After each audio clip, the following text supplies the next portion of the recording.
नमस्कार, मी लतिका। आज मी तुम्हाला झटपट अशी चटणी बनवून दाखवणार आहे। त्यासाठी बघा मिक्सरचं भांडं घेतलेलं आहे। ही चटणी तुम्ही इडली सोबत डोसा सोबत खाऊ शकता। त्यासाठी बघा ही ओलं खोबरं मी फ्रीज मध्ये ठेवलं होतं अर्ध वाटी, ते सुकलेलं आहे। सुकलेलं एकदम खोबरं नाहीये, तुम्ही जर सुकलेलं खोबरं जर घेतलं ना तर थोडं घ्या आणि ओलं खोबरं जरूर घ्या। हे काय होतं, जास्त नारळ आणलेले असले का ना तर शिल्लक राहतं, तर आपण फ्रीज मध्ये ठेवतो, तसं खोबरं झालेलं आहे। अर्धा इंच आलं बघा, छोटे तुकडे एकदम करून घेतलेले आहेत।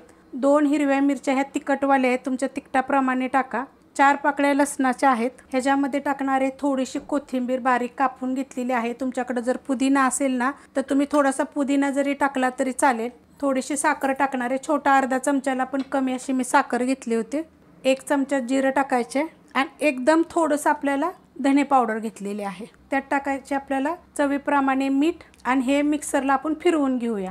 पाण्याचा वापर बघा मी थोडा पण केला नाही, कारण की आपली कोथिंबीर ओली होती, त्यामुळे बघा असं बारीक करून घेतलेलं आहे। आता ह्याच्यात टाकणार आहे छोट्या आकाराचा लिंबू आहे बघा, त्याचा मी रस टाकणार आहे, कारण चटणी मी थोडीशीच बनवलेली आहे। कारण खूप चटण्या मी बनवते, आमच्यात रोज आता एक कैरी भेटते तर कैरीची पण चटणी असते। एक चमचावर जरी टाकलं तरी तुम्ही चालू शकते बरं का। जर तुम्हाला लिंबू जर नसेल टाकायचं तर एवढ्या आकाराची कैरी जरी तुम्ही टाकली तरी चालेल। आता ह्याच्यात टाकणार आहे मी 1 वाटीभर छोट्या आकाराचे बघा पाणी आणि एकदा मिक्सरला मी फिरवून घेणार आहे। फिरवून घेतलेलं आहे बघा, मस्त असं बारीक केलेलं आहे। आता एका वाडग्यामध्ये हे मी काढून घेते। चटणी बघा मी वाडग्यामध्ये काढून घेतलेली आहे आणि तडक्या पॅनमध्ये बघा अर्धी पळी मी तेल गरम करून घेतलेलं आहे।